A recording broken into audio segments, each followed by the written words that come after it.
Sometimes there are cases that are so evil and twisted, they just don't make sense to those of us that are compassionate, loving people with a conscience. But there are monsters walking among us that seem to lack even the slightest bit of humanity. This story is about a monster like that who destroys an entire family. It will leave you asking why and questioning whether you can ever really know someone, because some humans have truly evil minds.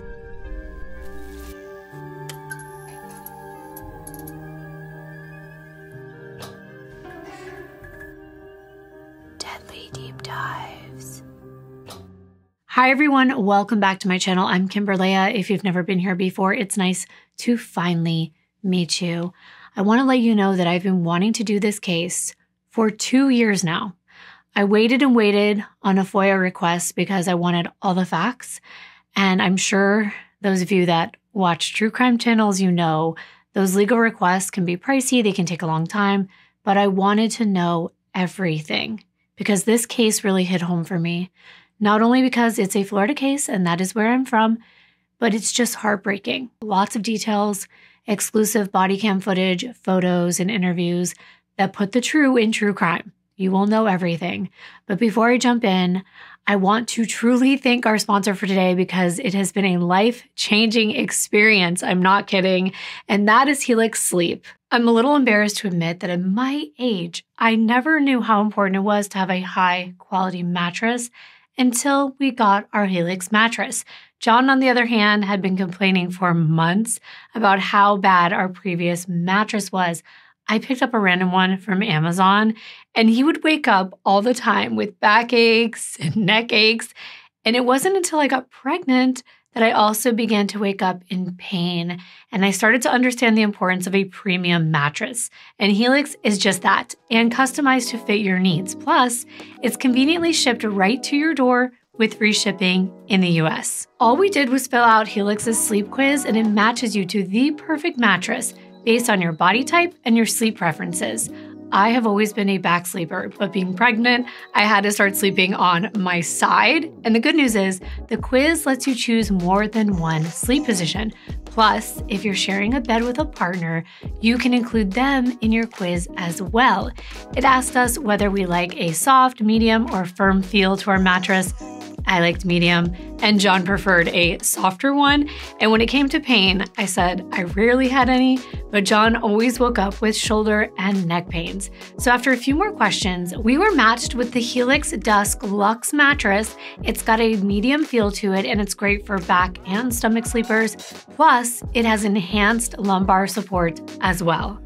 I'm always a skeptic, but I'm telling you, as soon as it arrived and we unboxed it, which literally took us less than 5 minutes. It was so easy. It came rolled up in a box and it just rolled right out as soon as we opened the plastic, and we just placed it on the bed frame we already had. I knew this mattress was really good. All I had to do was lay on it and I knew the difference right away. But after one night of sleep, I had no pain in my sides or my rib cage like I did being pregnant and trying to sleep on a bargain mattress. We've had it for over a month now, and it still surprises me how comfortable it is. It's really hard for me to get out of bed because I am so comfortable. It almost hugs my body. It's soft enough to feel like I'm sleeping on a comfy cloud, but with support that relieves my aches and pains. I have to say, even our dogs, they go to bed when we're still out in the living room because they love how cozy the mattress is. I will find Kingston already tucked into bed without us. If you're skeptical like me and you're nervous about buying something you haven't tried, that's okay, I can relate. But rest assured, because Helix has a 100-night sleep trial, so you can test out the mattress to make sure that you love it. Helix mattresses also come with a 10-year warranty, and they offer financing options and flexible payment plans. I can tell you it is worth the investment. Try it for yourself and you'll see. Just visit helixsleep.com/Kimbyrleigha to get 20% off your Helix mattress plus 2 free pillows, which are also super comfy. We got those as well, and I really like them. I can't wait for you to try Helix. I know you're gonna love it, and I wanna thank them so much for sponsoring today's video. The first person I'm gonna be introducing you to today is Casey Chris Gilbert.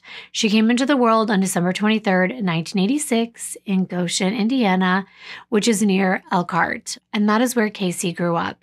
Her name is also spelled really uniquely. It's C-A-S-E-I instead of Y, and her mom said she wanted to spell it a little bit differently. She was the best Christmas present ever to her parents, Nikki and David, who had two other daughters at the time, Sarah and Brandy. Sadly, Nikki and David's relationship wasn't meant to be, and they split up pretty early on in Casey's life. David went on to remarry a woman named Jody, and they later welcomed 3 daughters and 2 sons together. Growing up alongside her 7 siblings, Casey was known for being sweet and generous. She would always give you the shirt off her own back, to anyone actually. She was bubbly yet matter-of-fact, and the one who brought life to any gathering. In her teenage years, Casey attended Elkhart Memorial High School, where she crossed paths with Richard Bowers, who was a fellow student at the time. Their relationship blossomed, and they got married shortly after graduation. And eventually, the couple moved to Orlando, Florida, and they welcomed their very first child, Cameron Christopher James Bowers. He was born on September 12, 2009. Cameron was described as a gentle soul who adored Disney, especially Mickey Mouse. When Cameron was almost 5 years old, Casey and Richard had a second son, Preston James Bowers, who was born on August 22, 2014. Sadly, Preston, who they affectionately called Pressy, and especially Casey's mom gave him that little nickname, he faced many challenges due to a muscular condition, and Casey was receiving disability assistance for that. Cameron loved his role as a protective older brother to Pressy, and he was very close to him. They would be found playing video games together all the time and just being the closest of brothers. In 2015, when Preston was still a toddler, Casey started working at the Mount Dora Veterinary Hospital, which is located just outside of Orlando. Casey quickly became known around the office for being sweet, quiet, and caring. While working at the hospital, Casey was introduced to Michael Wayne Jones Jr., who was nearly 6 years older than she was, and soon she learned that Michael was also from out of town. He had moved to Florida as an adult, just like Casey, and I have to imagine they bonded over this because they had that in common. Michael had served as a medic in the U.S. Navy from December 2000 to December 2005, and after leaving the Navy, Michael married a woman named Sarah, and they moved to Florida and went on to have 3 children together. I know there's going to be a lot of people in this story. I'm going to try my best to keep track, but if you don't remember who everybody is, just try your best and it will be just fine because I'll make sure to have context for everything. So some point after Michael and Sarah moved to Florida, Sarah took a job at the Mount Dora Veterinary Hospital as a receptionist. And Michael was looking for a job, but he was struggling to find one and things were getting really tough. And Sarah thought they were probably going to have to move back to Vermont. So Sarah decided to confide in her boss, William, about the struggle she was going through. And William ended up hiring Michael as a veterinary technician. And I have to say, that was really nice of William. He didn't have to help Sarah's husband like he did, especially since Michael wasn't a trained veterinary technician, but he was a Navy medic and he did have skills that transferred over. Hiring Michael turned out to be a really good decision for William. All of his clients loved Michael, who was very patient and sweet with all their pets. Michael and William actually grew very close. They became very close friends, and Michael was even William's right-hand man. At some point after Michael started working at the veterinary hospital, William hired Casey, and Casey quickly became part of the team. But as it sometimes happens in close work settings, an affair started between Casey and Michael. Casey was cheating on her husband, Richard, and Michael was cheating on Sarah, who also worked at the hospital, remember. Talk about a really sticky situation to be in. But people do find themselves in this situation, and it wasn't long before Richard noticed a change in Casey.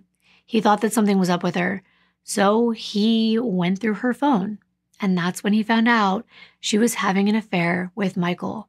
He decided to leave, and they started going through a very contentious divorce and custody battle. They did not get along well, and they had to communicate only through their attorneys. Michael and Sarah also broke up because of the affair, although their separation wasn't as contentious.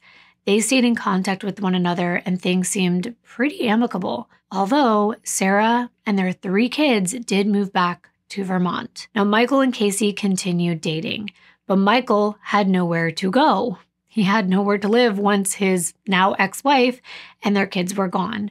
So he moved in with William, his boss, who also let Michael borrow a car so he could get around. William sounds like one of the best bosses ever. He was very kind and generous.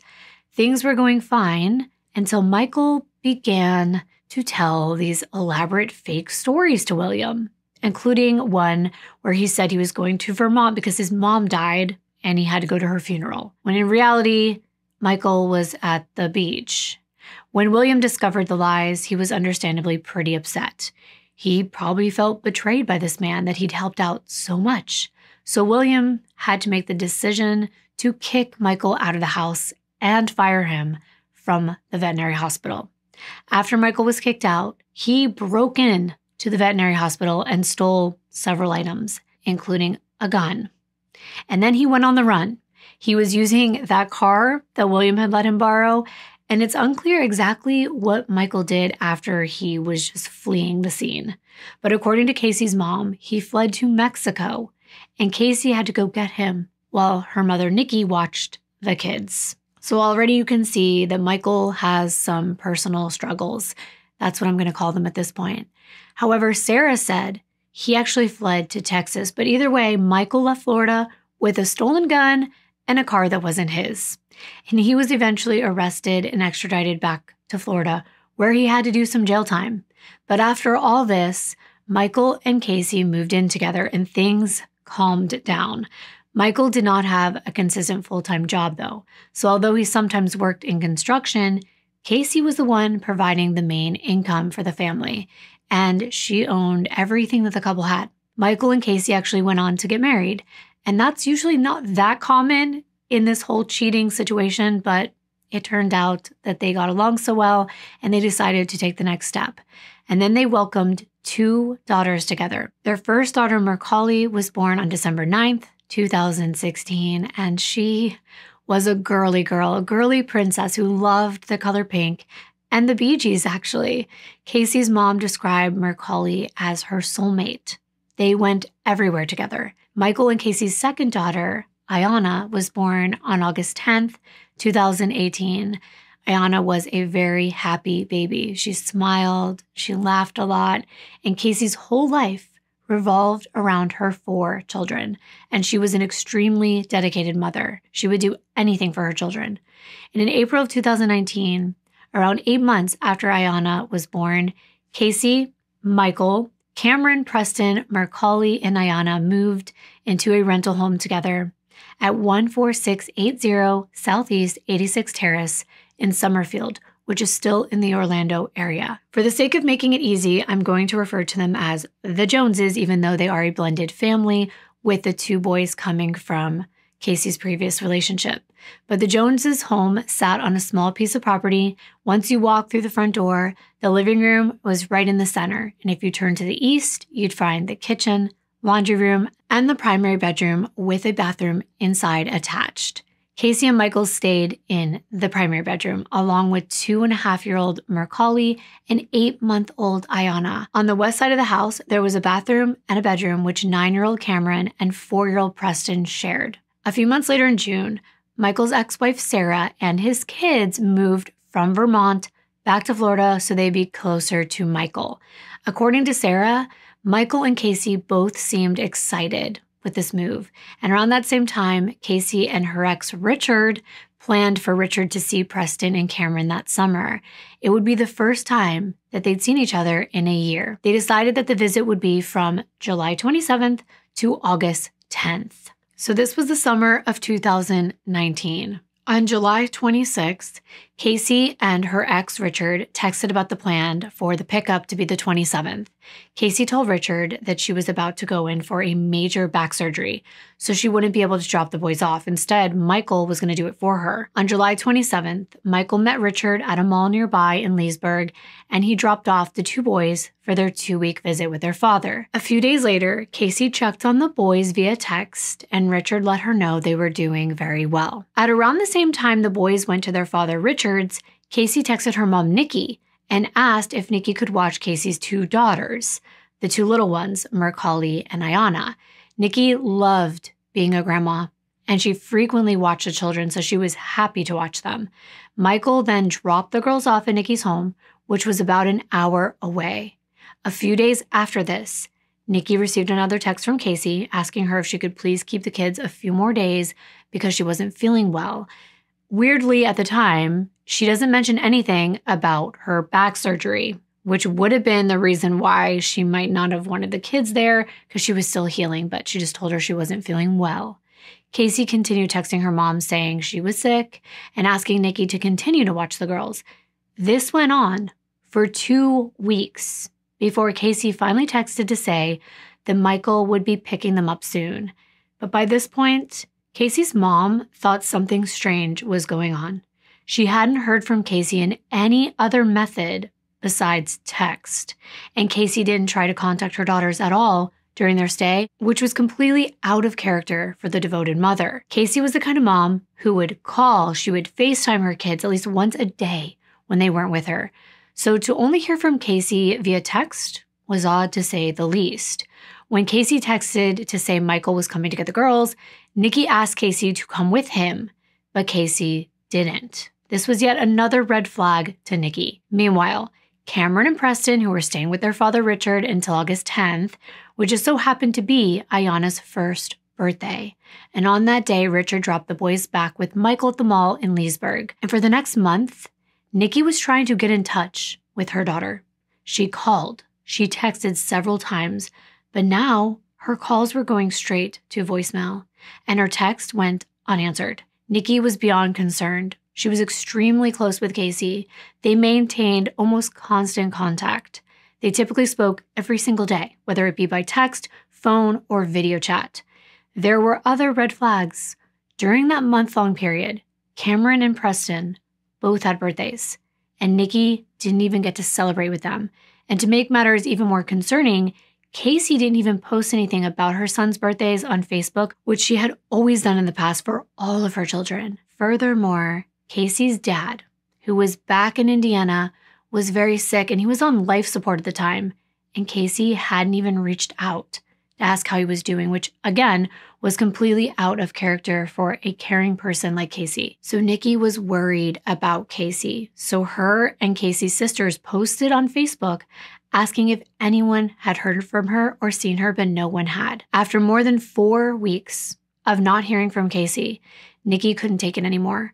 On September 14th, she called the Marion County Sheriff's Office and requested a welfare check on Casey and her 4 children. Nikki said she was concerned about Casey's welfare due to the suspicious circumstances that had gone on for the last 4 to 6 weeks. I have to say that's a pretty long time to not be in contact with someone and wait to do anything about it, but I understand there are all sorts of different circumstances. So Nikki explained everything that was going on at that time, that Michael dropped off the girls, picked them up, she didn't see Casey, only talked to her on text, until finally she wasn't communicating at all. Nikki mentioned that she hadn't seen Nikki's sons Cameron and Preston at all either, even though both of them had birthdays. It was all very concerning, and Nikki needed the police to check on things. Chase King is a Marion County Sheriff's deputy.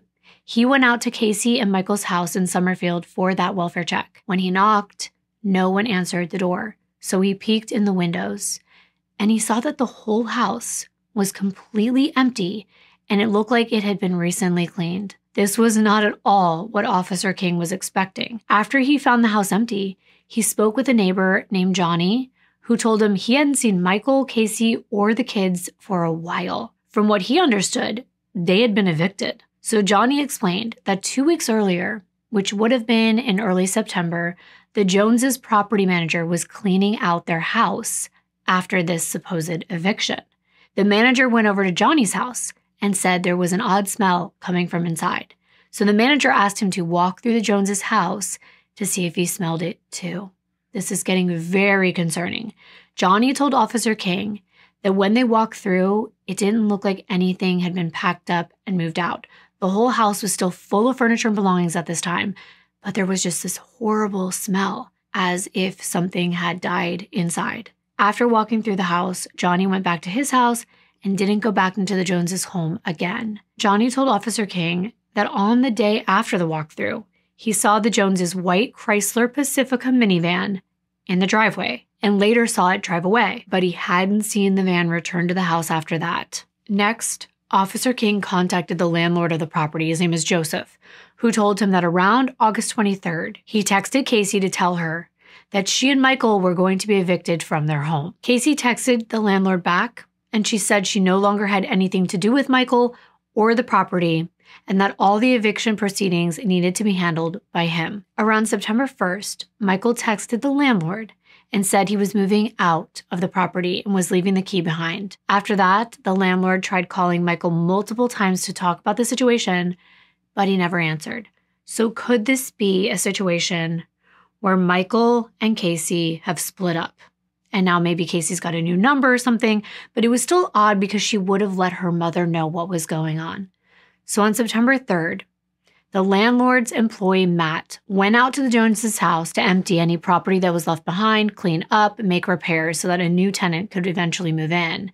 The landlord wasn't sure what happened during that time. He said the police needed to talk to his employee, Matt, which they would do later. Officer King asked if he could go look inside the house, and the landlord said yes. So he gave King the entry code to get the key out of the lockbox that was hanging from the door. Officer King then canvassed the exterior of the home. He looked through all the windows, and in the west bedroom, which would have been Casey and Michael's, he sees a small red stain on the dark laminate flooring. He wasn't able to determine exactly what the discoloration was, but as he looked at it, it appeared dark in color and red, and he thought it could be blood. So Officer King called Sergeant Moore to the scene. Then they called the landlord again and double-checked if they could go inside and search, and he said they could. So the officer said they would keep him on the phone while they walked through the home, and the officer let him know that he could revoke his consent for them to be there at any time. Because at this point, this is just a suspicion of missing people. No crime has been committed. They don't have a search warrant. So of course, the landlord could say, it's time for you to leave. So once Officer King and Sergeant Moore gained entry to the house, they were immediately met with a strong smell of decomposition. Right by the door, they noticed 2-gallon containers of cleaner and bleach next to a mop bucket. And as they looked around, they saw that the home was completely clear of anything except for kitchen appliances. As they continued walking through the house, the smell of decomposition mixed with cleaning supplies was just permeating through this home. So while Officer King is on the phone with Joseph, the landlord, he asked him, did you have a cleaning company come here, or did one of your men clean this house? And the landlord said that yes, one of the property managers had mopped the floors and cleaned inside. So the landlord said that he told the manager to run a fan and keep the air conditioning on because it smelled like a dead body. I can't help but think, isn't it a little concerning if you are the landlord of a property and you come upon this smell and you even say it smells like a dead body, but nothing else is done about it? But I guess it is not their job. They're not law enforcement officers. But now that King and Moore had made their way to the east bedroom, which is where Preston and Cameron would have been, they looked around and noticed that new laminate flooring and baseboards had been installed in this room. So Officer King then asked the landlord if repairs had been made at the house. And that was the moment that the landlord revoked the consent for the officers to be in the home, and they had to leave. Despite being asked to leave, the officers had seen enough. It was clear to them that a crime had been committed there. So they called in the Major Crimes Unit, and Detective Bartlett was assigned to this case. And this is when things really started heating up. Bartlett immediately started making calls, trying to figure out who last physically laid eyes on Casey and the kids and when. Bartlett called Michael, but he ended up receiving an error message saying that the caller was unavailable, which meant his phone service had been disconnected or the phone was turned off. Bartlett also called multiple people associated with Michael, including his ex-wife Sarah, who didn't answer, but he wasn't able to obtain any further leads. It was like the Jones family had disappeared off the face of the planet. Where could they be? While Bartlett was making calls, Officer King was contacted by Casey's sister, who just happens to have the same name, Sarah, so don't get her confused with Michael's ex-wife. But Casey's sister, Sarah, expressed concern over Casey's whereabouts. She explained they talked at least every 2 weeks, but the last time she heard anything from Casey was on August 26, when she made a Facebook post where she said she was losing everything. Sarah told Officer King that she found it odd that Casey hadn't posted on social media since the 26th. She was the type of person, like many of us, who would make posts quite often. What was even more concerning was that Casey hadn't posted anything for her son's birthdays, which we also heard Nikki tell police. And that was when they were first doing that welfare check. Preston had a birthday on August 22nd, and Cameron had a birthday on September 12th, yet Casey didn't mention anything on Facebook. Casey always posted something about birthdays on social media. She lived and breathed for her children, and she wouldn't have missed the opportunity to celebrate their birthdays. So Officer King asked Casey's sister if she knew about any history of violence or fighting between Casey and Michael. Sarah told Officer King about an incident that occurred 2 months prior in Casey's hometown of Elkhart, Indiana. Casey and Michael were at her dad and stepmom's house, and they were intoxicated. They started to get in an argument, and law enforcement was called because Michael tried to drive away under the influence with the children in his car. Sarah wasn't sure what happened with the police, but when everyone woke up the next morning, Michael and Casey were gone. Next, Officer King was contacted by Richard, Casey's ex-husband and the father of her sons, Cameron and Preston. Richard had actually been on vacation in Europe, but he saw a Facebook post asking for information on Casey. Richard told Officer King that he shared custody of his sons with Casey and they communicated by phone as necessary. But he did mention that they weren't in constant contact. He explained that he saw the boys from July 27th to August 10th, and he dealt with Michael for the drop-off and pickup. Richard told Officer King that he reached out on August 22nd to wish his son Preston a happy birthday, but Casey never replied. She did text him back, though, the next day on August 23rd, but only briefly, and he didn't end up talking to Preston himself. After that, Richard tried to text and call, but Casey never answered. So at this point, the police were very concerned for the welfare of Casey and her children, and things were not looking good. No one had heard from Casey in quite some time, and there appeared to have been a crime scene at the house where she and the kids had been living. The only person anyone had seen or been in contact with was Michael Jones, and the police couldn't even get in touch with him.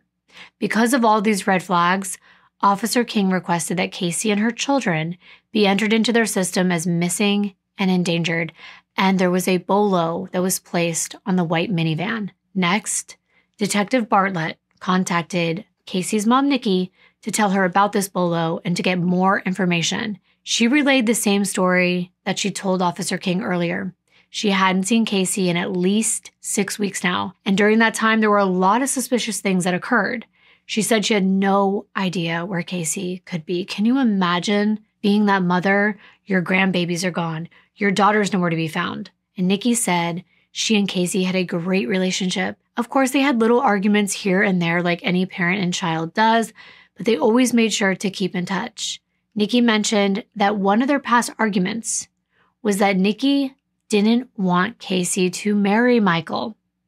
She said that she knew something was wrong, but she just couldn't pinpoint why she didn't like Michael.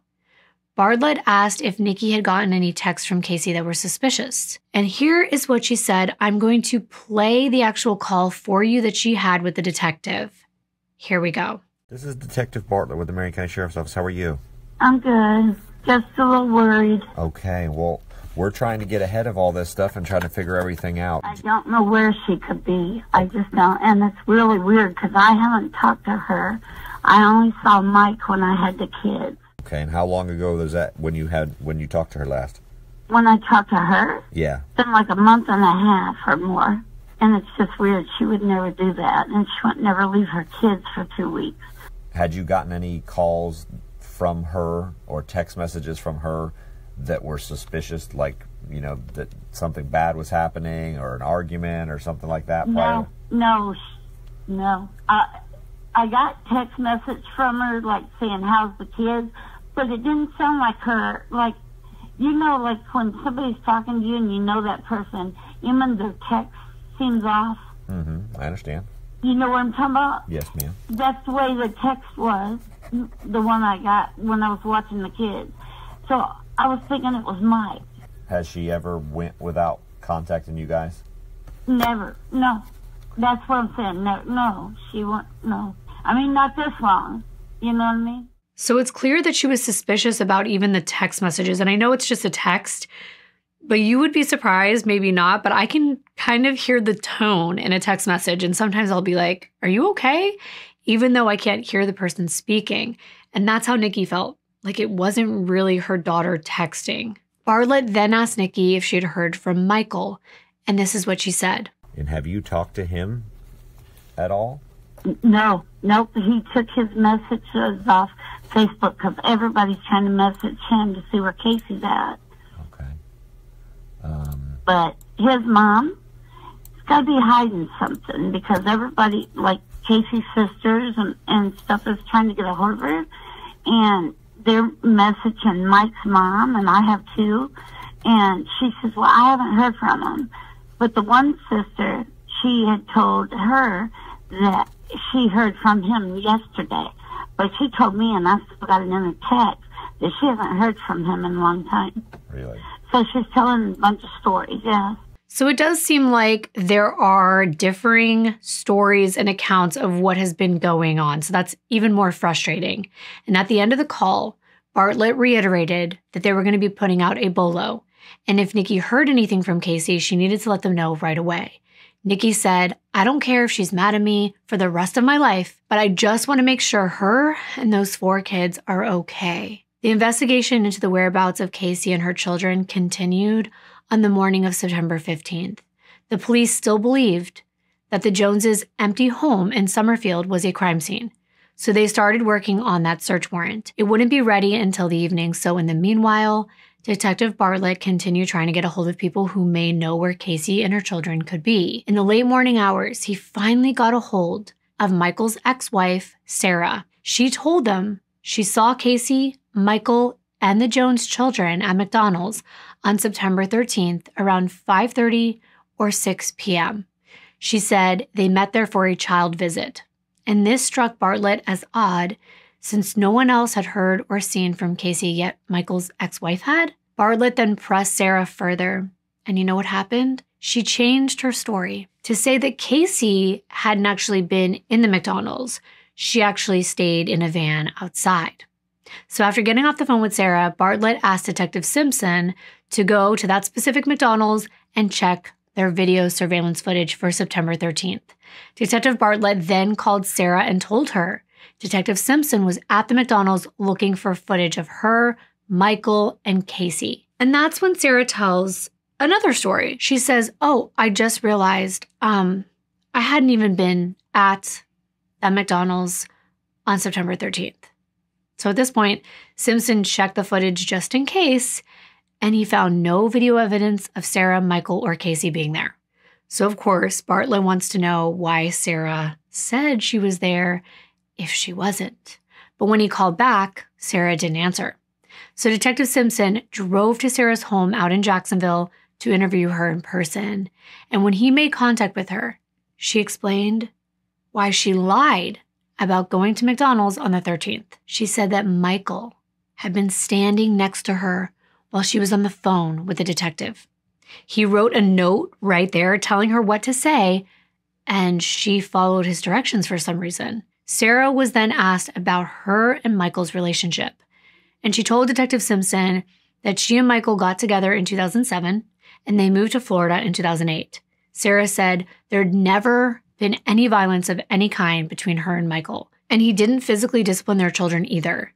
Sarah went on to explain that after Michael started having an affair with Casey at the veterinary hospital, she and Michael ended up splitting up, and she and the kids moved back to Vermont. After Sarah and Michael split, they did keep in touch through text. But then, in April 2018, Michael texted Sarah saying he wanted to get away and he needed a bus ticket to Vermont. At the time, Michael didn't really explain why, but Sarah believed that this was all because Michael wasn't happy with Casey. Michael later texted Sarah back and said he was sorry, he shouldn't have said all that, and Sarah said that after this text, she and Michael didn't really talk much because Casey was very jealous of their relationship. And remember, Casey had actually been having an affair with Michael while Sarah and him were married. But now, of course, Sarah's saying that Casey's the one that's jealous of their relationship. And she said they would have their brief interactions for the kids, or Sarah would even text Casey directly to coordinate visits with the kids, but that was it. Sarah told Detective Simpson that she and the kids eventually moved back to Florida just in that summer of 2009 in June so they could be closer to Michael. Then in mid-July, Michael came to her and said that he and Casey were splitting up because he just couldn't take it anymore. Michael told Sarah that Casey went to stay in an apartment in the Villages or Leesburg. Here's her explaining some of that now. I flew the kids down here June 12th, and Casey and Michael met me in Orlando, at a hotel by the Orlando airport to pick up the kids. I went off and did my work trip. She insisted that I pick them up by the 22nd, which had not been our previous agreement. My previous agreement had been that they would have them for the summer so that I could get settled here. But I said, fine, I'll figure it out. And so I picked them back up on the 23rd. If I recall, they took them on the weekends at that point. I was usually meeting just Casey to do the switch. And then in the middle of July, looking back at my texts, I cannot give an exact date, but in the middle of July approximately, Michael told me that he and Casey had split up, that his final straw was that she made our son Jacob cry on his birthday, which was the 4th of July, and that he didn't want to be with her anymore, that they were done, that she had been manipulative and lied and told him all kinds of stories about why I had left the kids with them. So yeah, as far as I knew at that point, they were no longer together. That she was very jealous, that Michael couldn't, that's why he hadn't talked to me, because when he would talk to me, she would get jealous and upset. And that was sort of what precipitated her making Jacob cry on his birthday. It was something about some girls at a parade. So in the middle of July, Michael told you they had broken up because she made Jacob cry on his birthday. Right. As well as you just a history of like him not being happy with her, that it was just not a good relationship. Did he say why they didn't have a good relationship? It sounded like predominantly it was her jealousy, that she would, that also she would denigrate him, cut him down, say negative things about him all the time, and his spending habits and that kind of thing. So of course we are hearing a story from Sarah that was told by Michael. These were his perspectives, his words, his version of what was going on, but apparently Casey and Michael had broken up sometime in the summer during maybe July, and Sarah told Detective Simpson that after Michael and Casey's breakup, Sarah and Michael were texting way more than they usually did. Michael started talking to the kids more too, and he went back and forth visiting her and also taking the kids for visits at his place in Summerfield. She said he even had the kids for an extended time. This was the same period of time that Richard had Cameron and Preston, and Nikki had Macaulay and Ayanna. So at this point, it looked like Michael only had his biological children that he had with Sarah with him. Sarah said that 3 days later, on August 14th, Michael visited her because their daughter was sick. And at this point, Preston and Cameron would have been back with Michael, and so would Ayanna and Macaulay. And Sarah said she saw Preston, Ayanna, and Macaulay with him, but she didn't see Cameron. And the last time Sarah saw Cameron was back in July. Michael went back to Sarah's house on August 18th, and then again on the 23rd, and he had all the children except for Cameron with him. So where was he? Was he with Casey? He wasn't with his father. So on August 26th, Michael told Sarah he was taking Preston, Ayanna, and Macaulay back. All he said was back. And Sarah assumed he meant he was taking them back to Casey. This was the last time she saw the children. 4 days later, on August 30th, Michael told Sarah he was sleeping in his van because he didn't have any electricity in the house due to Hurricane Dorian. So Sarah kindly told him he could stay with her, and he took her up on that offer. Sarah said Michael was still staying with her on September 15th when Detective Bartlett called and left a voicemail in the middle of the night asking if she knew where Casey was.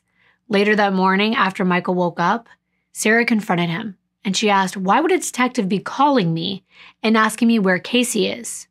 Michael said he didn't know. At the time, Sarah had no reason not to believe Michael. Later that morning, she returned Bartlett's call, and that is when she lied about seeing Casey at McDonald's. So now you've got the context of all the dates, what was going on, the timeline where the children should have been, where they were not. And now let's listen to this part of the call. Do you know why he left on Sunday? I do, because Detective Barnett, is that his name? Bartlett, yes. Bartlett, yes. Left me a message in the middle of the night, Saturday night, which I didn't get until 4 o'clock in the morning, which said Marion County Sheriff's Office, which, I knew that that's where Michael had been living, so I presumed it was about him.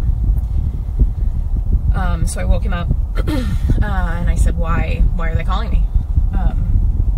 I've been through this stuff with him before, so I wasn't sure what was going on. Frankly, I really didn't think it was anything all that concerning.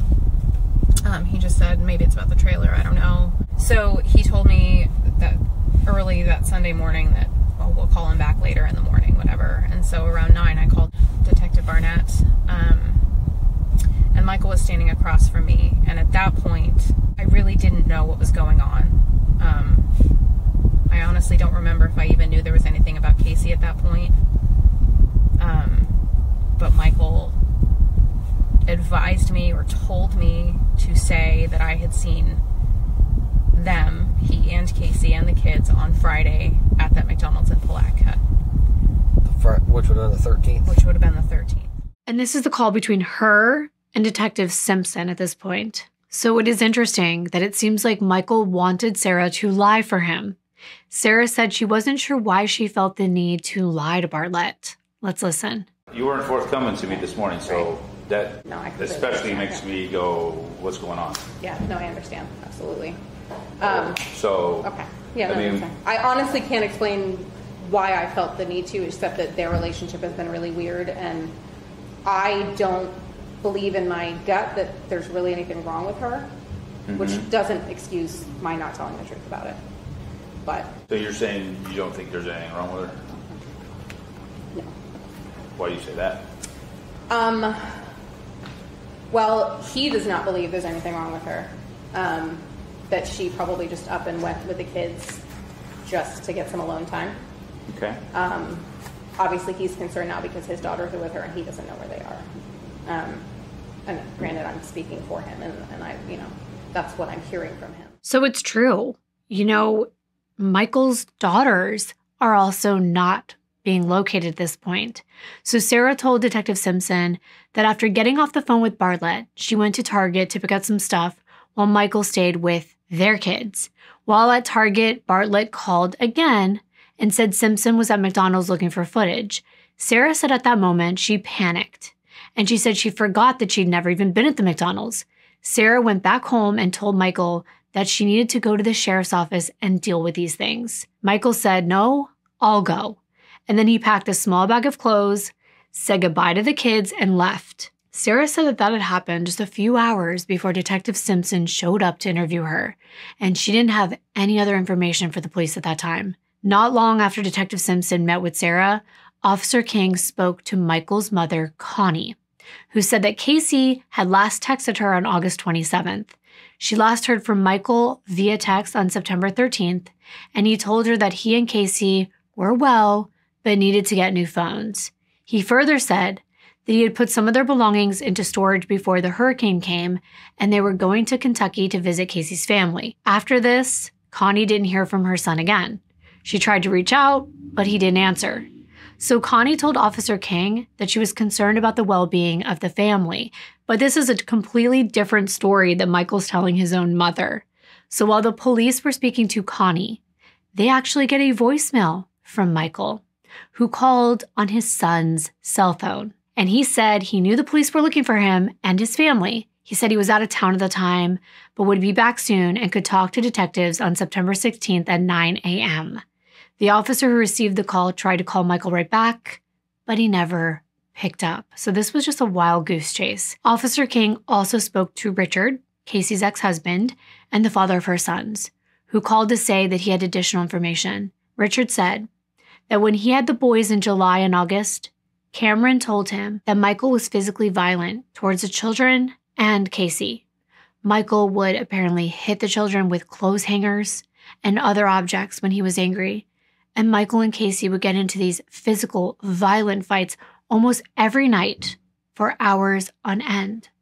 This information only made police even more concerned for the well-being of Casey and her 4 children. Later that day, around 6 p.m., the search warrant for the Joneses' former home in Summerfield was ready. The police asked Matt, the employee who had previously cleaned the home back on September 3rd, to meet them at the scene for an interview. Matt told an officer that on the 3rd, he went into the house to clean up, and he immediately noticed a smell of decomposition. When walking around the home, Matt noticed pictures with an adult man in them, but there wasn't any adult male stuff that was left behind. It seemed as if the male half of the home had moved out, whatever that meant. So Matt decided to start cleaning up in the west bedroom. That would have been Casey and Michael's bedroom, because the smell was strongest in the other bedroom, which belonged to Preston and Cameron. So Matt eventually had to go into the boys' bedroom and clean, and he told the officer that he noticed the odor was mostly coming from the northeast corner. And when he got closer, he found kitty litter was there on the floor. After he swept it up, the area looked, in his words, greasy. So Matt said he didn't take anything to the dump or disposal on the 3rd. The next day, he went to the home again, and the property manager, Patrick, was there. They began cleaning the residence out and ended up taking 2 trailers loaded with trash to the landfill. Matt said there weren't any items that led them to believe there had been a crime, especially a murder. As Matt was being interviewed, detectives and crime scene investigators made entry into the home, and they started to process the house right away. In the northeast corner of the boys' bedroom, the baseboards were removed, and immediately there was a strong odor and thick, gritty residue. The vinyl flooring was then removed, and the odor became even stronger, and a damp, dark-colored fluid became visible underneath the vinyl on the floor. The bathroom near the boys' bedroom was also examined, and investigators found dead maggots surrounding the outside of the bathtub and the flooring. Blue Star and luminol were sprayed throughout the boys' bedroom and bathroom, and I'm sure you are familiar what this is, but it is a substance that will illuminate or turn blue under an alternative light source if any blood is present in the area that can't be seen with the naked eye. And blood was found in multiple areas, including the closet flooring and the northeast corner of the floor, on the bathtub walls, the ceiling, and the sink. Investigators also searched Casey and Michael's bedroom, as well as the bathroom that was attached to their room. The bathtub had pink-colored stains inside the tub and the surrounding crevices. In the bedroom, there was a section of flooring close to the bathroom which had a red substance. Blue Star and luminol were sprayed in this bedroom and bathroom, and the bedroom walls, the baseboards, the ceiling, the entry door frame, flooring, air vents, and more.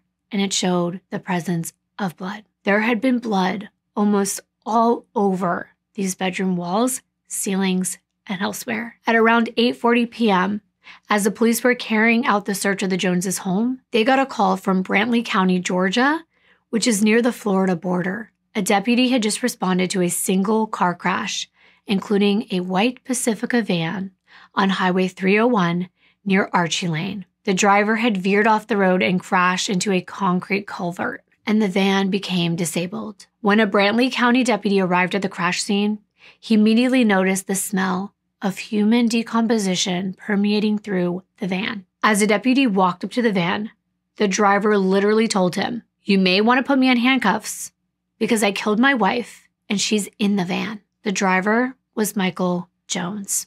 He was, of course, handcuffed right away as the deputy searched his vehicle. And in the back trunk area, he located a plastic tote, which had been wrapped in plastic sheeting and secured with duct tape. The tote was opened, and an area rug and black and white shower curtain were found wrapped around a body. When the items were removed, the body of 32-year-old Casey Jones was found inside. It was immediately apparent that the front of her face had been crushed from blunt force trauma, but the children were not found in the van.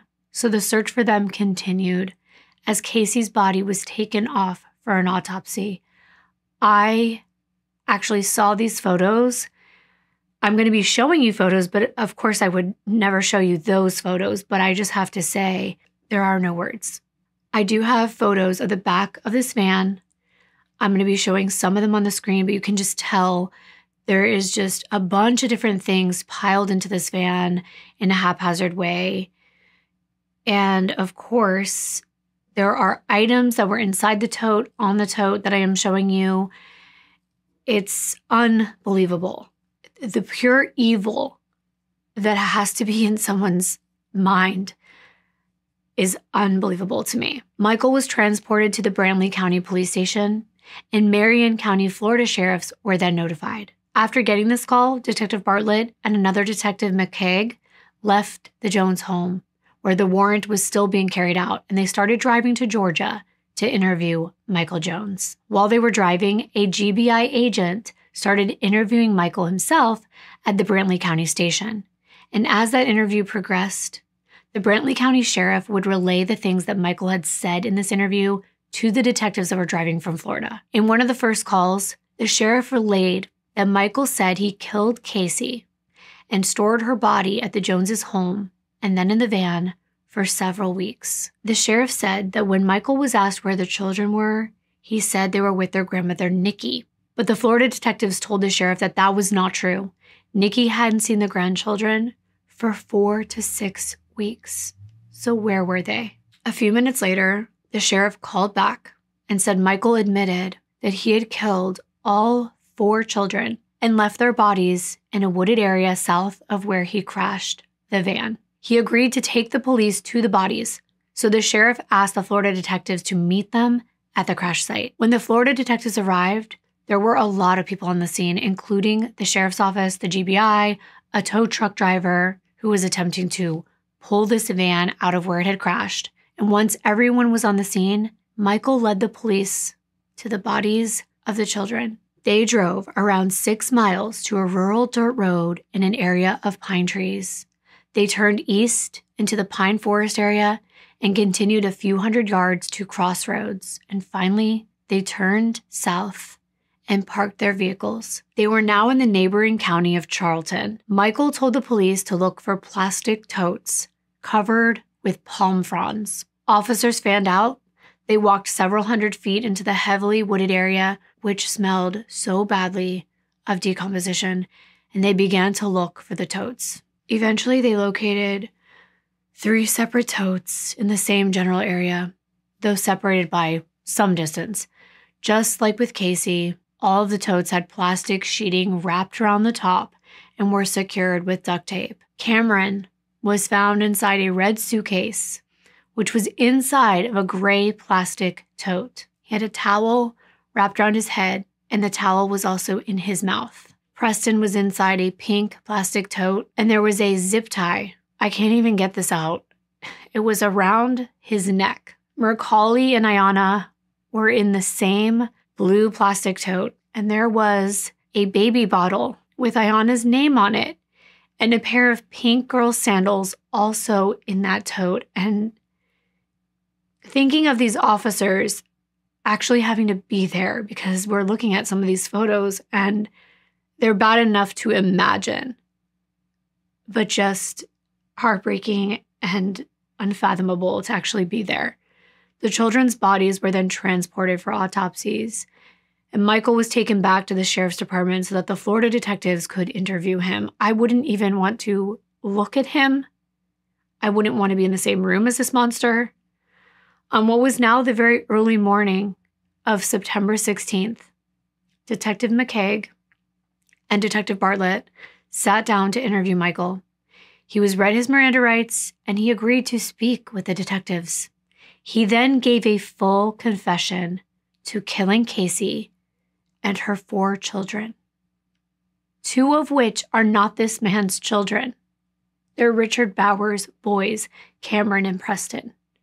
Michael explained. He said it all started earlier in the day when Casey supposedly called him at work and accused him of cheating on her. He said this was something she did a lot. Michael hung up on Casey and turned his phone off, which made things even worse, because when he got home, the argument continued. Well, I know I don't give my opinions in these cases, but this woman had an affair with Michael. He is a cheater. He has cheated before. So I think it was justified that she might have those feelings. But let's listen to what Michael has to say. I have kids from previous marriage. My wife, ex-wife rather. Who's that? Sarah. Took them to Vermont. And so off and on, I'd go up there and see them or whatever, and that was always an issue in a relationship. We'd break up when, wouldn't see each other, and then about going on 3 years now. The last time I was in Vermont by myself, seeing my kids. Your kid was there? Yeah. How many kids do you have with her? 3. Fast forward, we find out that they're going to possibly move down here from Vermont. That kind of started putting strain with my wife and my ex-wife. Work, I'd work every day. I'd come home. What do you do for work? I was construction for a while, a couple of years. Down in Leechburg? Yeah. Okay. And, I'd come home and, be at home, Next day, work, do the same thing over and over, no issues. Started accusing me of, cheating on her or, this constant berating of, negativity from her. I don't know, it was just get escalated. One day, she stayed at the shop at my job. I had a couple of jobs to go out to. And she just wouldn't stop calling the phone. I'm in there, putting cabinets in the kitchen, and, the phone won't stop ringing. So I hung up, turned off the phone. And it made it worse. That evening, it was just awful. I tried to lay in bed. She, decided that she didn't want to lay in bed with me. So, well, I'll take the chair. So, musical chairs. Go to the chair, or I go to the floor, or go to the bed, just to get away from her. She was in my face, constantly. To the point where it was literally, she had her phone flashlight, in my face, tapping me on the head, telling me I'm cheating, telling me I'm, let me see your phone. And at that point, you can have the phone, but you need to get out of here. And so one thing led to another, started arguing. Got in each other's face, screaming match, kept telling her, you gotta leave. She actually reached, we had a recliner in the living room, reached and grabbed after the bat, and kind of, hit me, broadside me or whatever. I took it, and I just hit her, and just kept hitting her. What did you do from that point? What did you do with her that night? I wrapped her up in some stuff, and stuck her in a tub, and left her in the back room. Which back room? Are you talking about the boys' room? No, our room to the left, all the way down. Okay, where she stayed. So there you have it, some of Michael's version of events. After Casey was dead, Michael said he wrapped her body in some stuff, those are his words, placed her in a plastic tote, and stored the tote in the primary bedroom closet. He then tried to clean up the scene because he said there was blood all over the walls. And we pretty much know that from all the luminol and everything. Michael then put a baseball bat that he had used to harm Casey inside plastic bags and later threw it away at a lawyer's office dumpster on Highway 441. Michael didn't want anyone to know what happened to Casey, so he said he began to impersonate her. For the next 6 weeks or so, Michael used Casey's phone to send texts to her family and even post on Facebook. This means that all those text messages and posts that Casey made after July 10th had not been coming from Casey at all. And some of her loved ones thought that they were suspicious. They were. Michael was stressed having to keep up the ruse that Casey was still alive. So in late July, he used Casey's phone to text Richard and ask if he still wanted to see the boys for a few weeks.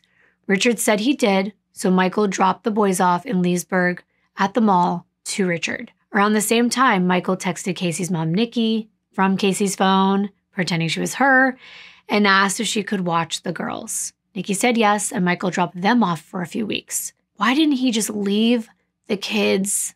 Why? By August 10th, Michael had all 4 kids back with him at the house. It was after this point he decided, in his wicked, evil, twisted mind, that he was going to kill the children. The detectives, of course, asked the question that I kept asking, why? Did something happen to make you do this? Were you mad? And Michael said, it's just everything was on me. Well, yeah. I mean, you just killed someone. Of course, everything's on him. He said he had so much pressure to raise 4 kids while also making it seem like Casey was still alive. So Michael also mentioned that he killed the kids because they were Casey's and he was mad at her. These are innocent children, 2 of which are his children. Then when asked why he didn't just leave the children with Richard and Nikki instead of killing them, he said, I wish I had an answer for you. Michael went on to tell the detectives that he killed Cameron and Preston between August 10th, when the boys were dropped back off by Richard, and August 22nd, which would have been Preston's 5th birthday. But he wasn't sure the exact dates of the murders. But he knew he first decided to kill 9-year-old Cameron. He went into the boys' room while they were sleeping. He said he pulled Cameron off the bed onto the floor and began to manually strangle him while he was face down. Cameron fought back. He started to kick. So Michael put his knee on Cameron's back while choking him to keep him from fighting back and from breathing. When Cameron had finally stopped moving and Michael knew he was dead, he put his body in a suitcase. He then put kitty litter down in the corner of the boys' bedroom and placed the suitcase on top. Unbelievable. The next night, Michael decided to kill 4-year-old Preston. Michael said his hands were sore and hurt from the struggle of strangling Cameron. It just shows you how much pressure goes into doing something like this to another human being. But Michael said he decided to strangle Preston with a zip tie and then drown him in running water in the bathtub. You cannot be human. I just don't understand it, and that's why it's beyond me how a person like this can even exist. But Michael went into Preston's room, grabbed him off the bed, put the zip tie around his neck, and pulled it tight. He then carried Preston into the bathroom where he already had the water running, but the tub didn't have a stopper for the drain, so he had to shove a rag in the drain to keep the water inside. He then used that water to drown Preston. And when Preston was dead, he put his body in a plastic garbage bag and left him in the bathroom for several days. He eventually transferred him to a tote. Michael said that at some point after killing Preston, he received that eviction notice, which said that he only had 5 days to move out. Michael, Macaulay, and Ayanna stayed there until the 5th day.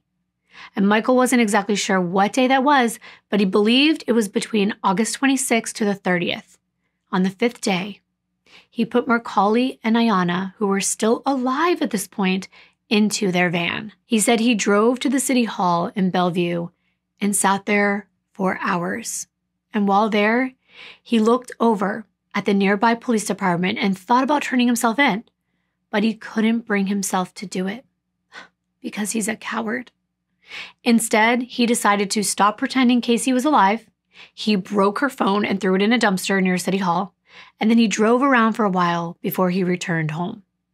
When Michael got home, that's when he said he decided to kill the girls. he filled up the bathtub and picked up 2.5-year-old Macaulay, brought her into the bathroom, and held her underwater until she was no longer alive. He then repeated the process for little Ayanna, who had just turned 1 a few weeks earlier. He put the bodies together in a plastic tote. Next, Michael tried to get some more time from the landlord before he would be evicted, but he was told no. So around September 1st, Michael put all the bodies, still in totes, into the van and drove to his ex-wife Sarah's house in Jacksonville. The car smelled so bad that he had to drive with the windows down. He also bought mothballs and cleaning spray to try to get rid of the smell and used fly spray to keep the flies away. Once Michael was at Sarah's, he told her that he and Casey were separated. He didn't mention anything about the murder, but he did get her to lie to Detective Bartlett about seeing Casey at McDonald's on the 13th. After Sarah spoke to Bartlett the second time that day, Michael left Jacksonville heading north, and Sarah didn't know where he went at this time. The detectives asked Michael what he thought was going to happen when he fled Florida. What was your plan?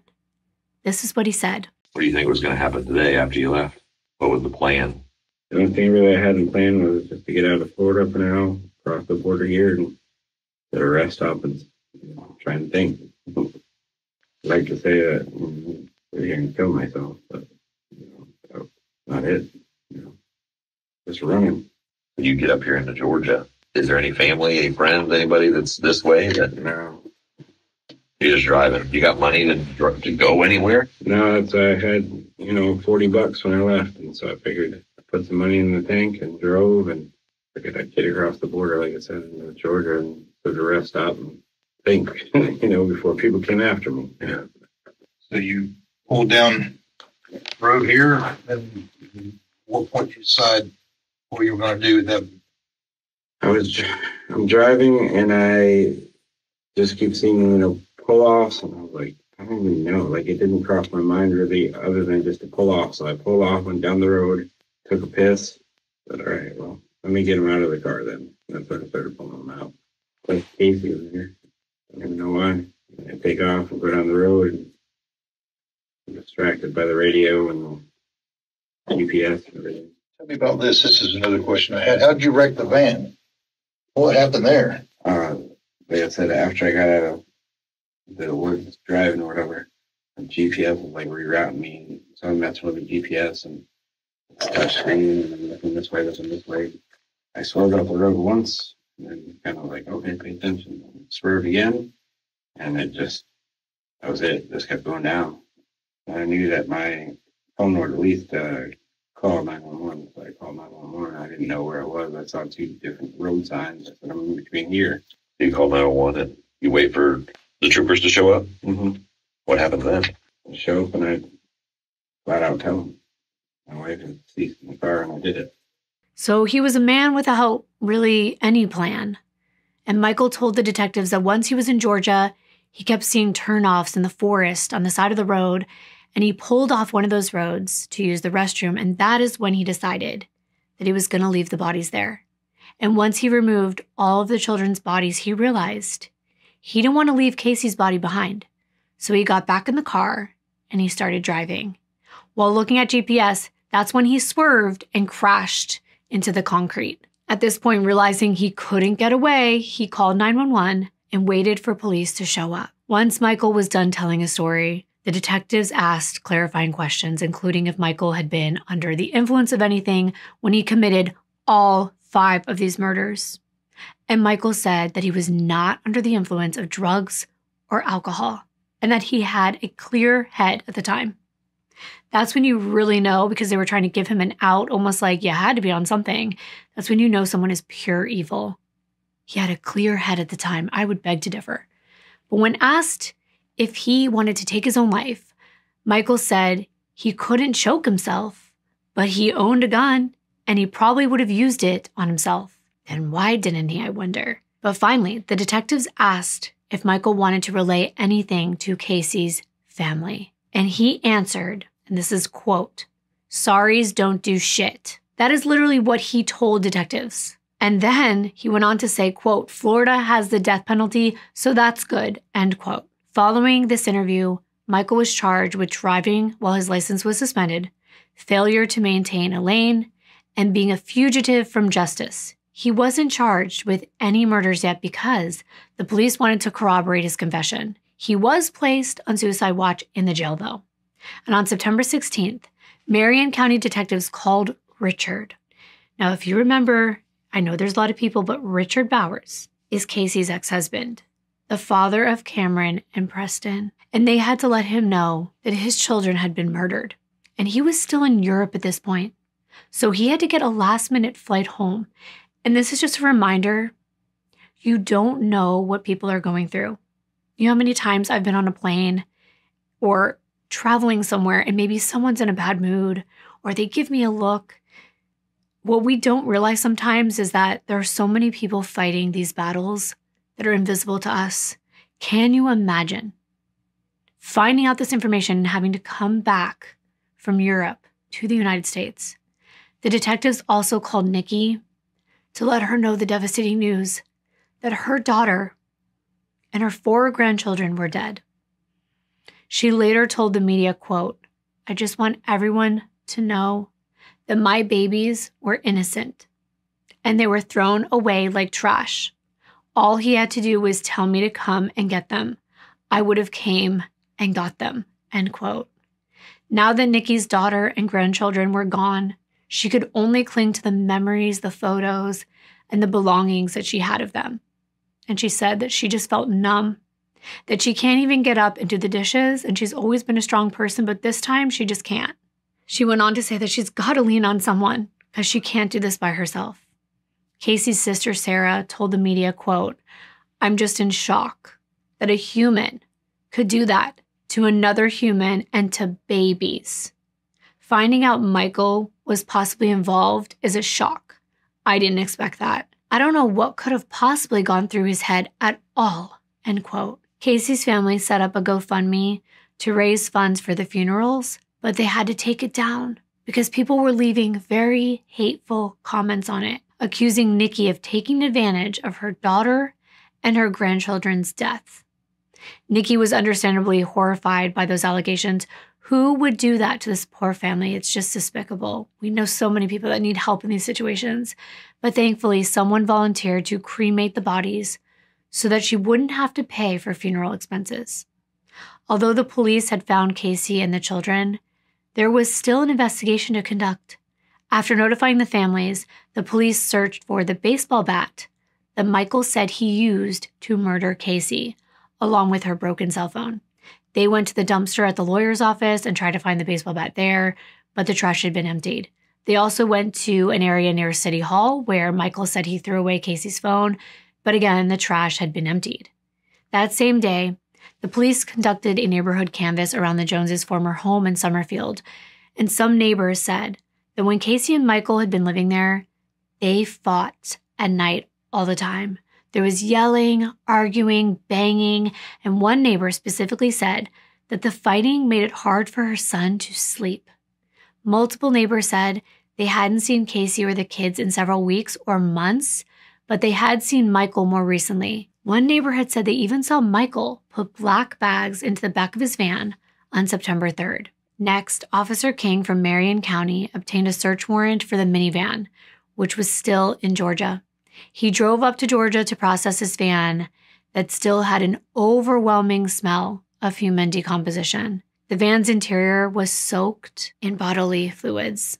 The substance covered the front, the back, the ceilings of the interior, and mothballs and air fresheners were visible throughout the vehicle, but they didn't do anything for the strong scent. Officer King looked over the van and noticed that it was filled with a bunch of things which I mentioned earlier and showed a few pictures of. And when I said a bunch, I mean an overwhelming amount of just odds and ends. There were pet absorbent pads, clothing, shoes, tools, CDs, bedding, children's toys, work equipment, baggage, a pillow, zip ties, and so many more items just filling this van. Several of these items had bodily fluid on them. Some were even soaked. Officer King found a note with Detective Bartlett's name and phone number on it. That note also contained handwriting that said, quote, "Saw Casey Friday when dropped kids off," end quote. That was written on it. The trunk of the van was open to reveal a cracked Sterilite 50-gallon tote covered with maggots and a brown liquid substance. A bent metal pipe was also inside the tote. Casey's body had been inside that tote prior to her body being removed and transported for autopsy. A comforter, which was wrapped in rope and duct tape, was located underneath the tote. Officer King finished processing the van and had it towed back to Florida. And I can't even imagine what this officer and anyone else who had to come in contact with this van had to go through. Looking at the photos, I can tell you they had a difficult time keeping it together and not becoming ill. On September 18th, Officer King and Detective Bartlett spoke to Richard at the sheriff's office. And at this point, Richard didn't know anything except for the fact that Casey and all of the children were dead. Richard asked if the detectives could tell him how his children died. They said they couldn't, because at that point, they only had Michael's word. They were waiting on autopsies. Also, they didn't want Richard to know all the details yet, because it was incredibly upsetting, and they still needed to speak with him. So despite not being told any details, Richard gave a very thorough interview starting back when him and Casey met in high school. Richard said they had a tumultuous relationship. Casey was extremely jealous, so much that sometimes Richard couldn't even take a shower without her accusing him of trying to go have sex with someone. This was him showering in their own house. Let's listen to what he said in his own words. Can you bring me up to speed on previous relationship? What was that all about? With Casey? Yes. Absolutely terrible. We met in high school. After the first 2 weeks, I probably should have not been going out with her anymore. I don't know why I did. She was very abusive, physically and verbally. I remember a time when we were back in Indiana, it was only Cameron at the time, who was my oldest. He was on the couch, and I was on the phone with my mom, just talking to her, and, she comes up behind me, rips out the phone cord, grabs a knife, chases me around the whole townhouse. I run upstairs. Keep in granted, this is in the winter time, up in northern Indiana, so it's cold. I had to open up a window, please. I was screaming, for my life. And, the cops came. I remember one of the officers said, "Are you sure she's all right?" I said, "No, she's got, some issues." So you're hearing it from someone who knows Casey well. And apparently she did have issues with anger and jealousy. Richard told the detectives that he and Casey were together for 10 years before she had that affair with Michael. And this is what he continued to tell them. Richard said he always thought something was off about Michael, and he wanted to keep tabs on Michael. But Casey had blocked Richard on social media, so he created a fake account to try to keep up with what was going on. And as the years passed, Casey and Richard continued not getting along. Richard moved to Georgia, and because of this, he and Casey had to come up with a new custody agreement. According to Richard, Casey dragged her feet on the agreement, and this led to him not seeing his sons for a year. And finally, by June of 2019, things were in a place where Richard could see Cameron and Preston, and he was so happy. He was so excited. He texted Casey on June 6th about when he could possibly pick up his boys. They had an extensive text conversation where they come up with dates for the visits and all the arrangements. Richard would have the boys from July 27th to August 10th, which we know he did. Richard showed detectives that the next time he texted with Casey was on July 16th, but we know she was already dead. That day he received a text from Casey, but it was really her phone, and we know it was Michael. It was asking if Richard still wanted to see the boys. Richard responded to her by saying yes, he would be picking them up on July 27th as planned. Richard told detectives that this text didn't sound like Casey, but he didn't think much of it at the time. Of course, the detectives knew that Casey wasn't the one texting Richard at all. Based on Michael's statements, she was already deceased. But they didn't want to tell Richard that yet. Richard went on to say that on July 26th, he and Casey texted again about the plan for the pickup on the 27th. Casey then told Richard that she was about to go in for major back surgery, so she wouldn't be able to drop the boys off, but instead it would be Michael dropping them off. Richard told detectives that this was immediately very weird to him. So you see, there was something peculiar about this. And as Richard was reading those texts to the police, he realized out loud that they were likely coming from someone other than Casey, presumably Michael. He explained that she was typically more articulate in their conversations, and that's when Richard literally said that the text could have been coming from Michael pretending to be her. Richard continued, stating that when he picked up the boys on the 27th, he brought his dad with him, just in case anything went down with Michael. But when Richard and Michael met up, everything went really smoothly. Michael even apologized to Richard, which was very surprising to him. It just blows my mind that he's going to turn around and kill these two little boys. But let's listen. So when I had picked them up first from the mall to bring them back to Georgia to spend my 2 weeks with them, I had my dad go with me because I had known that Michael was going to go with me. Yeah, just as kind of like a backup, you know. So my dad sat in the car, you know, Michael got out of the van, and it was really shocking, sir, because Michael had this like huge apology. You know, he's like, Richard, I just want to apologize, like, for believing everything that Casey's said about you, about how, you know, you apparently abused her every day and you hit the kids and you did this and that, when clearly I know that that wasn't true, and I know the kind of woman that she is.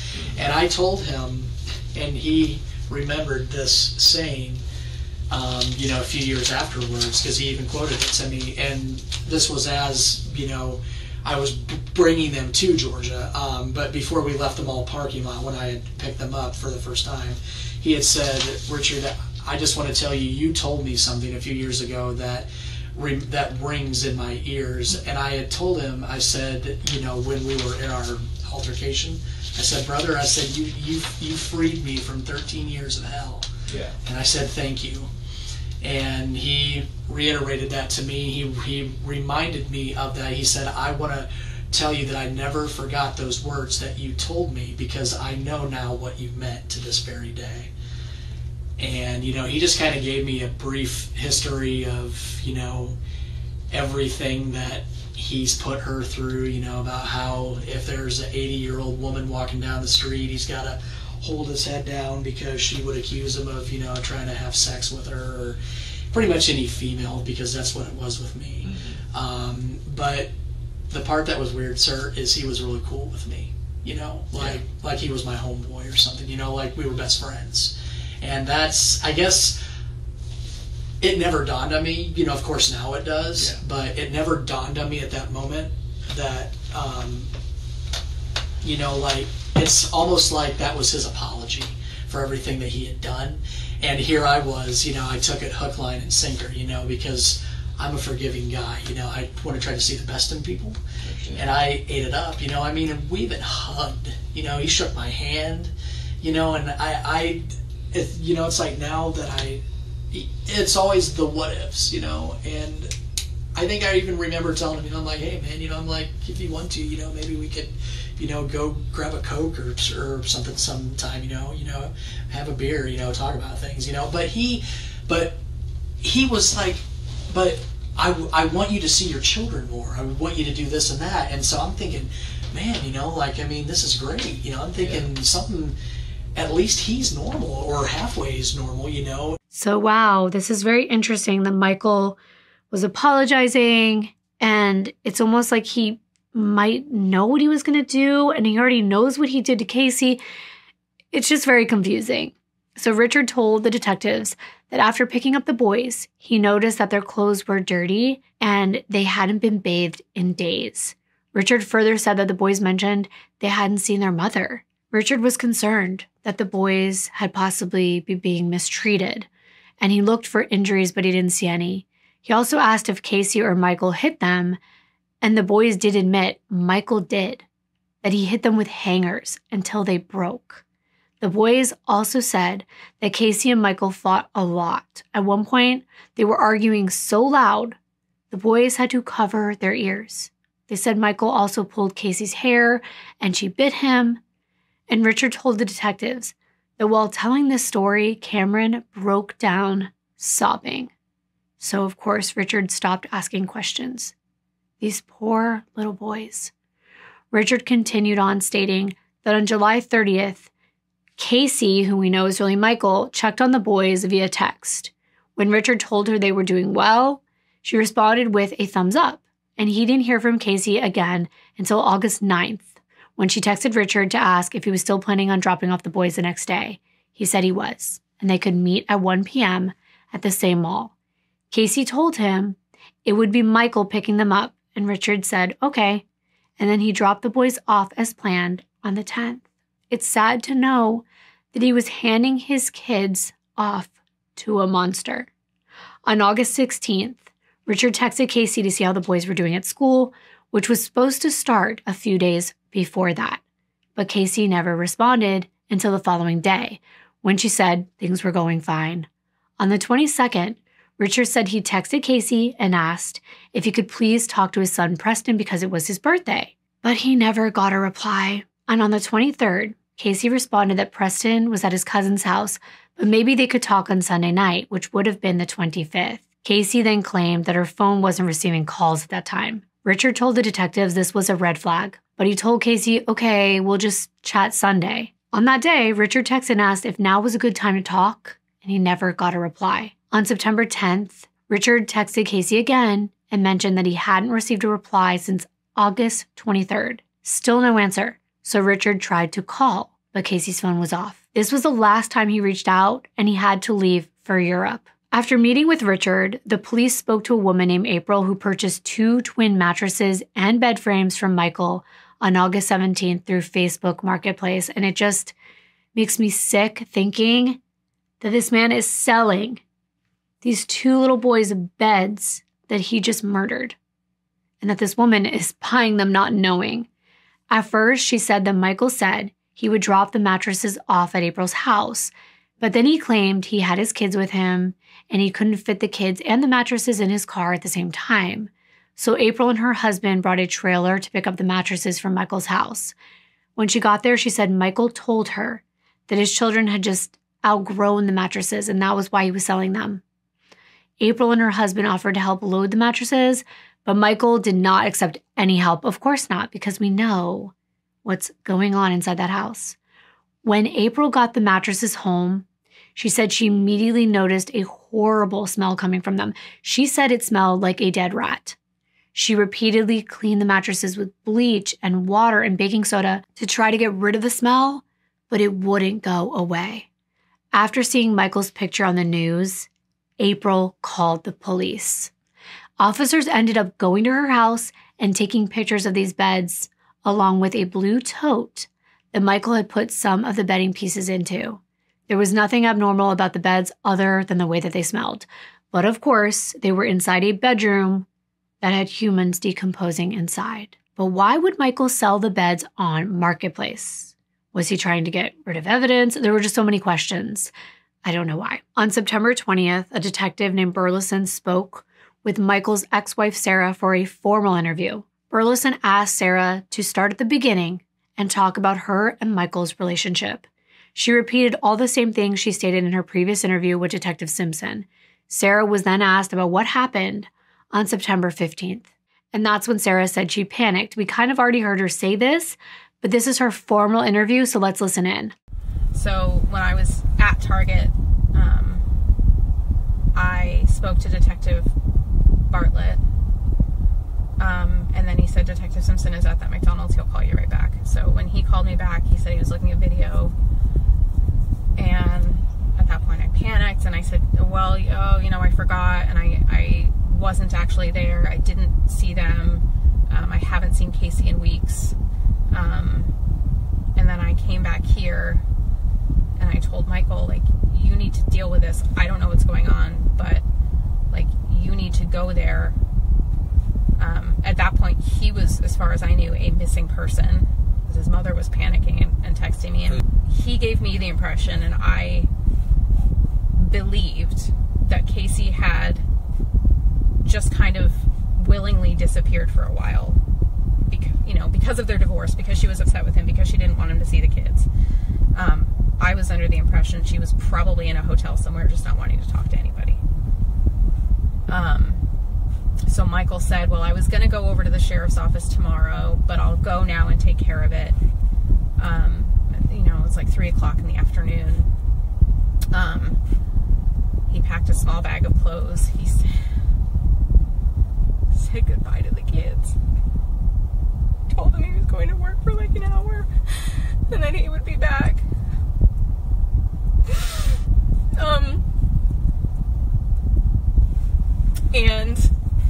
He left. I saw him get in the van and sit there for a few minutes, and forgive me, I've been like reading Facebook so I know what everybody thinks about me. He had parked the van backwards the whole time he'd been here. So, presumably so that nobody would notice. And I watched him sit and I moved it over there after the detective called.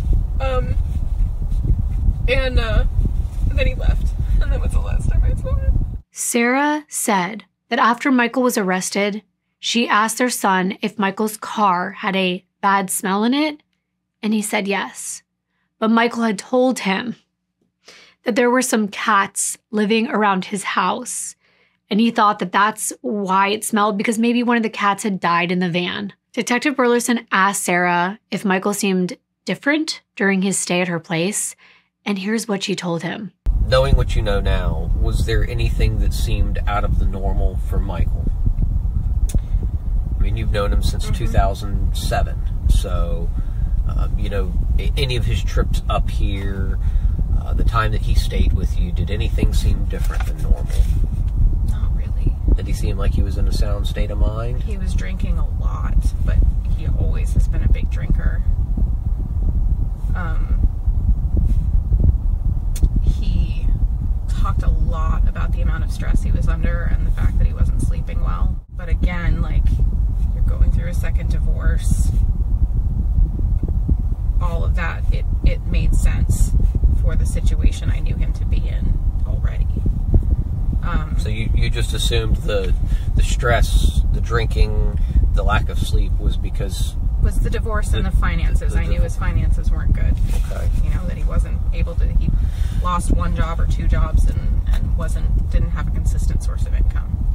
But aside the stress and the alcohol, would you say he acted like himself? He did. Played with the kids? Yes. Like, all the time. And I know we just spoke about this a minute ago, where you admitted you weren't exactly truthful the first time that you spoke. Understandably, I can understand why you did what you did, and then obviously you corrected that by saying, look, I wasn't truthful. Is there any way that you concealed anything that he had to do other than what we had previously spoken about? Certainly not knowingly. When I tell you that this has completely taken me by, like, when I found out on Monday that they'd found Casey's body, I had to leave work. And my deepest prayer was that he hadn't hurt those kids. Because if there's anything I didn't think he was capable of, it would be that. That's really sad, because tragically, Michael was capable of doing the unimaginable. Around the same time that Burleson was interviewing Sarah, the police reached out and received the autopsy results for Casey and her children. They were devastating, to say the least. Casey's body was in an advanced state of decomposition, and she had significant skull fractures, 5 or 6 wounds, with facial lacerations from her chin to her forehead and to the back of her head. There were several other areas on her spine that were dislocated due to trauma, which was consistent with a blow from a baseball bat. Her cause of death was blunt force trauma to the head, and of course, the manner was homicide. And I can't even imagine the pain and suffering that Casey went through. Her injuries are absolutely horrific. Cameron's body was also in an advanced state of decomposition. He had a broken mandible, and his cause of death could not be determined due to decomposition. But the medical examiner was sure that he had been murdered. All they're doing is trying to corroborate what Michael told them. Preston, Macaulay, and Ayanna's bodies were also in an advanced state of decomposition. Preston had no broken bones, but he did have the zip tie around his neck. The medical examiner was able to rule his cause of death as strangulation. The girls' deaths were ruled homicides, however, because of the decomposition, the cause could not be determined. Overall, the autopsies did match Michael's statements to the police, which meant that he was telling the truth when he said he'd murdered Casey and her children. At this point, authorities felt like they had enough evidence to corroborate Michael's confession, and he was then charged with 4 counts of murder in the first degree for the children and 1 count of murder in the second degree for Casey. These charges reflected that Michael had killed Casey in a rage, not because he planned it in advance. However, he definitely planned out the children's murders, which meant there was an element of premeditation needed for first-degree charges. Michael entered a plea of not guilty, I don't know how, to all 5 charges and requested a trial by jury. Sometimes I think that is a waste of time when you've just confessed you did it. The prosecution later filed a motion announcing their intention to seek the death penalty against Michael for the murders of the children. For the next few years, Michael's attorneys worked on his defense. I don't know how they were able to sleep at night. I know that is their job, but it is beyond me, especially that someone has confessed. Then on November 22nd, 2022, just before his trial began, Michael pleaded guilty to all 5 murder charges.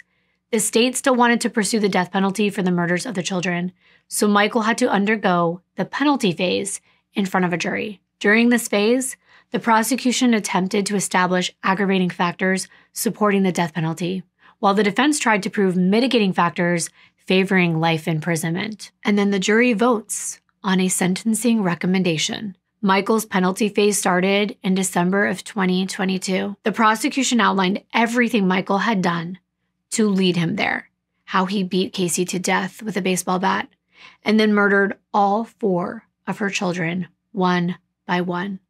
The prosecution said the only appropriate punishment was death. They also knew that Michael's defense was going to argue that he was mentally ill, and that's why he murdered Casey and the kids. So they told the jury that everyone they interviewed during the investigation, including Michael's former employees, said Michael was a reliable, responsible hard worker who had no issues in the workplace.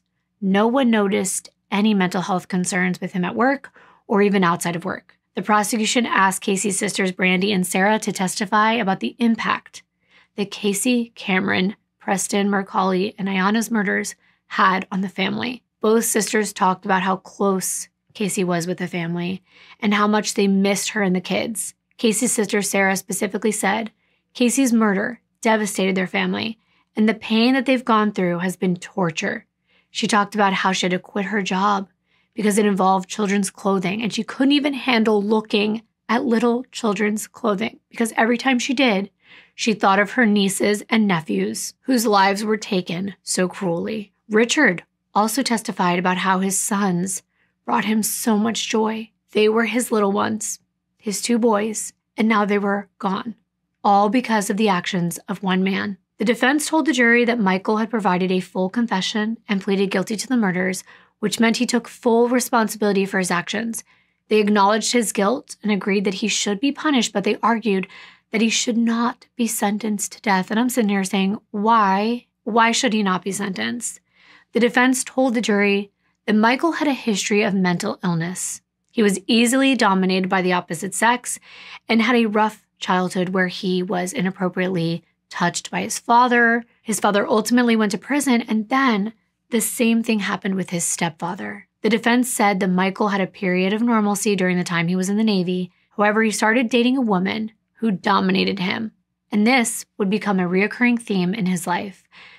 So, as far as I'm hearing this, their defense is that women caused him to be dominated to a point where he carried out crimes like this? But let's keep going. They explained that Michael finally left the military, and then he met and married Sarah. and they had 3 children together. But then his life took a darker turn when he got involved with Casey, who dominated him. By the summer of 2019, the defense said everything came crashing down on Michael. They argued that Michael's traumatic experiences and resulting episodes culminated in what they referred to as, quote, a free fall of psychotic chaos, end quote. A psychologist for the defense, Dr. Harold Berthstein, testified that after Michael killed Casey, he heard her voice talking to him. And according to this therapist, it was her voice that instructed Michael to kill the children so that they could be with her. I've heard some crazy things. This one is on my list. The doctor further asserted that Michael was traumatized by the murders and claimed that he is psychotic and lacks insight. He alleged that Michael hallucinated after the murders, which is why he drove around with the bodies in his car for so long. I'm no doctor, but I really don't think that's why he was doing that. I think he didn't want to get caught. But separately, a Dr. Aaron Filler testified that an MRI and a brain study conducted in 2021 revealed several abnormalities in Michael's brain affecting various regions. And these abnormalities resulted in difficulties with anger management, speech, and general cognition. Dr. Filler concluded that Michael's issues stemmed from head injuries, including one from a fall that was documented in medical records. During cross-examination, Dr. Filler admitted that he had not directly spoken to Michael, but instead, he sent him a questionnaire, which to the best of his knowledge, Michael completed. This is a self-report that you're relying on. Okay, it seems ridiculous that an expert could take the stand and talk about all of these issues Michael had without ever even interviewing him in person. But in closing, the prosecution told the jury that Michael sentenced the children to death and the same should happen to him. The prosecutor said no one is disputing Michael did not have a good childhood. However, they asked, what does it have to do with the killing of 5 people? They pointed out that when Michael was arrested in Georgia and interviewed separately by authorities there, he never talked about hallucinations or hearing voices. In fact, he said, remember this? He was clear-headed when he committed the murders. If he was hearing voices telling him to kill the children, why didn't he bring it up? It didn't make a lot of sense at all.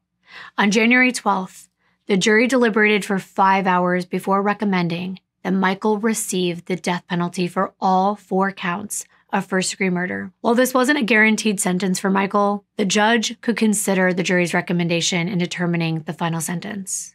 On April 28th, the judge handed down a death sentence for the murders of Cameron, Preston, Macaulay, and Ayanna.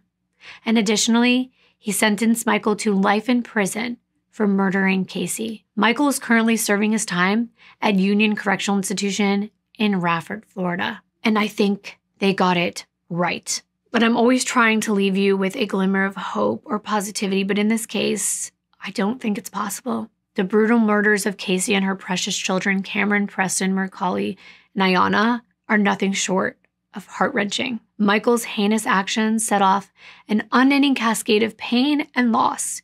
He ripped away Richard's beloved sons, who he cherished beyond measure. He tore Casey from the embrace of her parents. He cruelly snatched away the chance for Casey's children to blossom into their own unique identities, forging their own paths in this world, like he could have done regardless of his past. His senseless act has sentenced both families to an eternity of anguish and despair. And for what? For absolutely nothing. Jealousy, fighting. I can't excuse it. Nobody's perfect, but nobody deserves what happened, especially the innocent children. Michael could have merely walked away. So there you have it. I'm so sorry to these families that have to live without their loved ones. Thank you so much for being here for this story today. I will see you in my next video. Bye.